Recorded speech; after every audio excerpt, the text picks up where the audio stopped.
What's going on, everyone? Welcome back to another video on the channel. Welcome to some more Horizon 12 again. And in today's video, I'm going to bring back a series that I've had on the channel for a long time. But I haven't really made a video. Oh, what? Okay. Whatever that is, I just got it.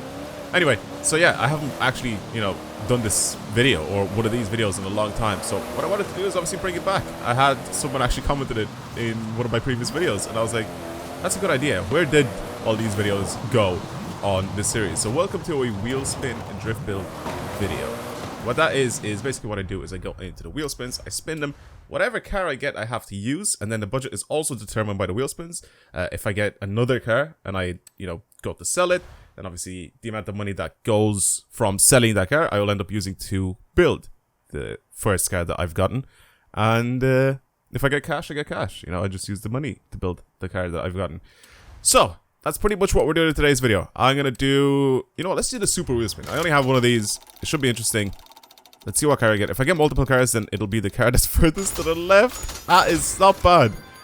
A Mark II GTI. Okay, I need to turn this thing. I think I've had this on Horizon 4, which is obviously I'm gonna add this to my garage because it's completely stock. But the Taycan, how much is that to sell? So 92,000 and 15,000. That is 117,000. Is it? 107,000, not 117, 107,000. Alright, cool. That's fine. Like I said, little quick maths today. I'm sorry, I don't know what's wrong with me today. I genuinely don't know. But we do have one of these. Obviously, I've already built one of these things. I don't know what I built this thing for. Was it for drag racing? What is this for? Did I build this for anything? I'm gonna just get it and just have a look what this thing is actually built for. It's definitely not for drifting. Oh, I think it was just like a sleeper car that I made. With the VR6. It's quick, I'll tell you that. Alright, anyway, we need to, I need to go into Festival. I need to swap over to the stock one. And I have 107 grand to change it, to do whatever it is that I want to do to it. If you guys remember the previous time that I ended up doing one of these, people have told me, any sort of modifications that are just for cosmetic reasons, they shouldn't count as part of the budget. So I guess I'll take that into account as well for this one, because I'm pretty sure that the Mark II has a lot of stuff that you can actually change in it. The one main thing I'm going to do is make it rear-wheel drive, first of all, because it's front-wheel drive already. Or should I make this thing, should I keep this thing front? Nah, I'm not going to do it. I'm not keeping this front-wheel drive, it's just stupid. As for the engine, I kind of want to put the VR6 in it. I think the VR6 would be nice. The 2.8 V6, which is technically the VR6 from the fancier Golfs. I'm definitely down to put this on. It's just such a cool engine. Completely bulletproof engine. Alright, well, I'm putting it on. And obviously turboing it because that's what every person does. Anyway, as for our kits, I kind of like that one. I like that one as well. And then we have the Forza kit. So which one do I want? See, this is iconic. This just reminds me of the Scirocco front end. I'm going to put this one on just because it's a little bit more aftermarket. Definitely not doing anything to the back of that. That looks ugly, and that looks nice. For side skirts, just have a side skirt. That's pretty much it. And it's just that one. I'm going to add it on anyway, because it makes it look less stock. I also do really, really like those wheels. I really, really like them. Obviously, they're original BBS. Did you guys know? Okay, this is something, I guess, for a lot of you guys that probably didn't know about this. Did you know that I'm going to put snow tires on it, by the way, and I'm going to give it pretty wide tires because I think we're going to get this thing to be kind of quick. So we'll do 225s, 245s for that. Did you know that BBS made wheels for the GTI for a very, very, very, very long time? Like, I mean, the Mark II had BBS wheels for the GTI. I'm pretty sure the Mark IV did, the Mark III did, the Mark V did, the BBS Monzas. I'm not entirely sure. I think the Mark VI had the same sort of wheels as the Mark V GTI, so they were Monzas as well, or Detroit wheels, I can't remember. But they're all made by BBS, which is something that I actually never knew about. I never knew that BBS continuously made wheels for the GTI specifically. I'm going to put off-road diff on it because it's already fully locked, so I'm not going to have to change much there. Brakes, obviously I'm going to upgrade those. Drift suspension, of course. Okay, I was a little skeptical by bringing the track width out on this thing because it didn't look that great. but I kind of like it now. Now for the wheels, I don't know if I should change these at all. Again, I even like the way that they're a little smaller. I don't even want to change like the size of them. I think it'll just look stupid if I do this. Yeah, they just look too big. 16 maybe, just to make them a tiny bit bigger. But I like the old school look for these wheels. I don't really want to change them. I think there are still some BBS wheels available for me to put on this thing. But if I want to go with some multi-piece wheels, is there any from BBS here? These are like the only other ones, I think, that are from BBS that are similar to those type of wheels. Everything else, I don't really want to add on to this thing because I don't want to modernize it, if that makes sense. I love the wheels that are already on it. I don't want to change those at all. Okay, I'm gonna leave those the way they are, and we'll move on then to the engine. So I think this is gonna probably be the same amount of power that we had in the other one, which is about 500 horsepower. It's all gonna go to the rear wheels, so this should be kind of fun to slide around. I also put snow tires on it, so that should be good too. I'm getting very close to that, to the amount of money that I actually have to spend, and I think 574 horsepower, 90 grand for all of that. That's not terrible. I think I've done everything, right? Pretty sure I've done everything. Yeah, I've definitely done everything. So this is what we ended up with. 994 kilos, very light car. 574 horsepower, again, a lot of power going just to the rear wheels of this thing.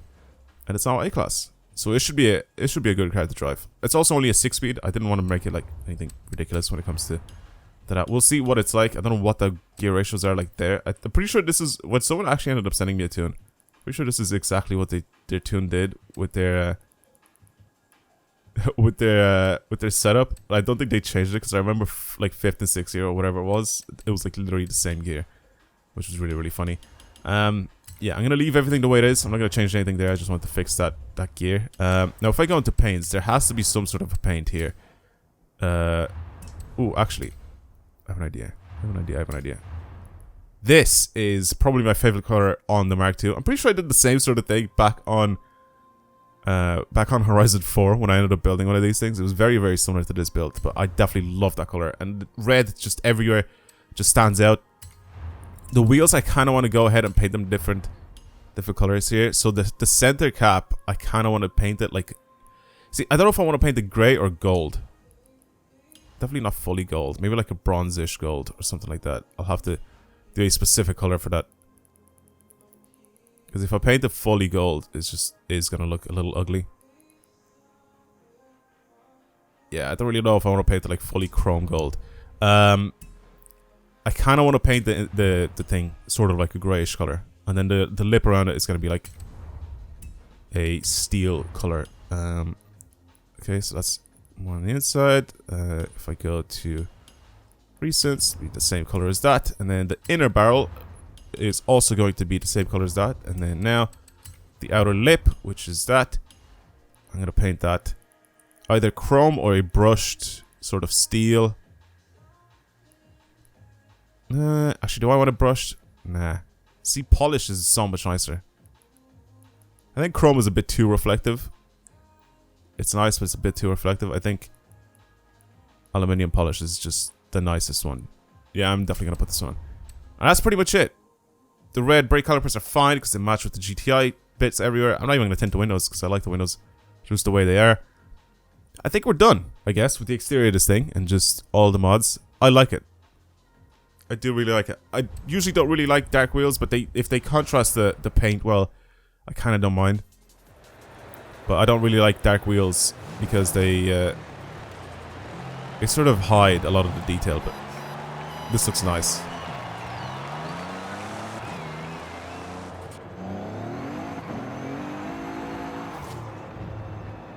Okay. I don't know why the exterior of this thing just doesn't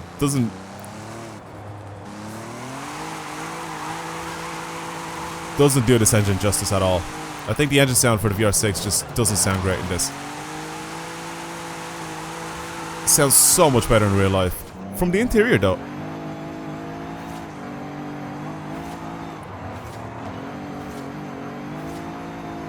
It's quite nice. Okay.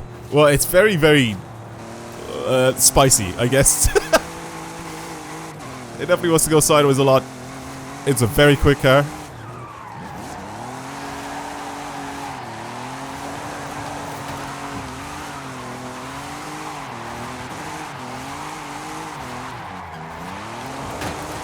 It's quite nice, I have to say.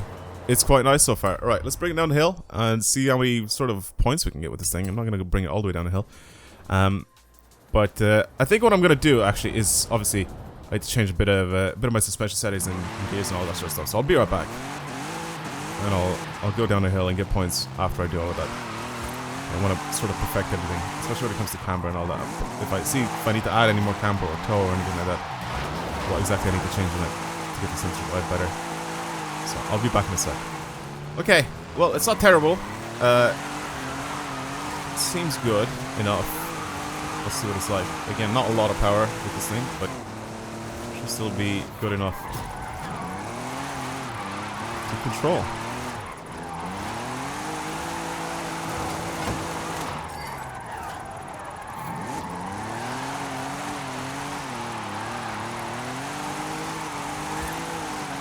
Lots of angle with it. I can pretty much position it where I want to. This is what I love about rear-wheel drive cars. I love that you can just take your time around corners, stay sideways in it, and pretty much just drive it so easy. Whereas all-wheel drive cars is just power, power, power, go, go, go. You know, quickly, quickly, quickly. There's no like. There's no like finesse to it. It's so dumb. Because this is a lot slower. And obviously it doesn't have a lot of power, so I'm not blasting through this entire section on the mountain. So it just feels really nice and really, really smooth to drive. And you guys should be able to see it from the video.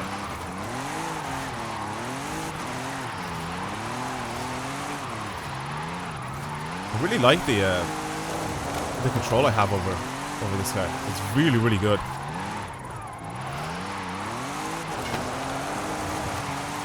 I guess I'll share the share code. I'll put it up on the screen so you guys can download the tune and try it out yourselves. But that's really weird. That's really weird. It just decides to not accelerate when I'm about to spin out. Ah, it's okay. That's very, very strange. I don't know why I did that. I was basically spinning out there, right? But I was still trying to push myself along, but it didn't want to let me accelerate more than what you guys saw there. You know, it was just like struggling to accelerate for whatever reason that was. I mean, like, just let me spin out, you know? I don't have any assists on or anything like that. I have ABS, but that shouldn't do anything to me accelerating. It's just, you know, brakes.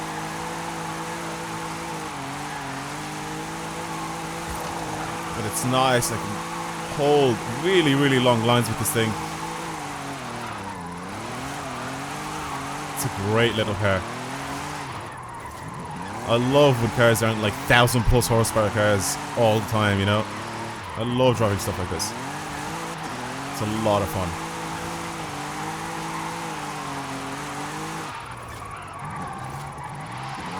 And I guess this is perfect, you know, example that you don't really need a lot of power to go down this hill. At first, when I first started playing this game, and I was like, you know what, I need like 1,000+ horsepower to be able to, you know, link up corners in this or on this run and stuff like that. This is no way possible to get like a lot of points and stuff like that, and actually have you know, driving a proper rear-wheel drive car. This is like my thought process when I first started playing this game, because going from Horizon 4 and what you call it, the hill climb there, right, and the mountain there, and coming over here to this one, it's completely different. Because the one in Horizon 4 was so tight. Like, there was really, really tight corners. It didn't need like a lot of power to really go through them. There wasn't this many like sort of straight bits of road either that you had to manage across. And the run itself is just a lot shorter as well. So it was just such a smaller area for you to slide around in. And I felt like, you know, you don't really need a lot of power there. You just sort of do whatever you want and you'll still be able to get like a good amount of points, or you'll still be able to slide really nicely down the hill. Whereas in this game, I was like, this thing is like, I have to have like such high horsepower cars and stuff like that. I can't do anything else, you know, without them. But yeah, that's just a lie. I think it's because I was using drift tires, and the drift tires are super grippy in this game, and they're good if you're using anything really high horsepower. But these snow tires are so nice for when you're using something lower horsepower like this. They just feel great to drive. The one thing I can probably do is even make them a little bit more, or I'd give them a little bit higher PSI, you know, just a little bit. And I can probably get them to slide a little better sideways, you know? Not when you're spinning, but when you're holding handbrake and stuff like that, you know, you can probably get the side wall grip, I guess. You can kind of reduce that a little bit. So yeah, like I said, it's just nice to drive something like this, or to get used to finally driving something like this, you know, lower horsepower. It feels great to drive. It's super smooth. And you can see even with like the head rotation and everything, it just makes everything so... You can see how smooth it is to actually drive this thing. And you can just constantly keep it sideways. With lots of angle. And I spun out. I'm just not used to driving in first person. Anyway, that's it, I guess. Thank you everybody for watching. I really do hope you enjoyed today's video on the Wheelspin drift build with a Mark II GTI. I really like it. The VR6 is really nice in this thing as well. It puts out just enough amount of horsepower. Obviously, I think if I was going to go full on, you know, point drift build and all that sort of stuff, I'd probably use the Rally engine, because I think that's the one that gives you the most power in this car. And, you know, obviously all-wheel drive for the point drifting tunes. But this is kind of what I wanted to build, and I really enjoy this thing. Yeah, anyway, that's it. Thank you guys very much for watching. I'll definitely be back uploading some more of these type of videos if you guys want to see them. And yeah, show your support, subscribe, like the video, comment, share, do whatever it is you guys want to do. But for now, that's it. I guess I'll see you guys in the next video. Goodbye.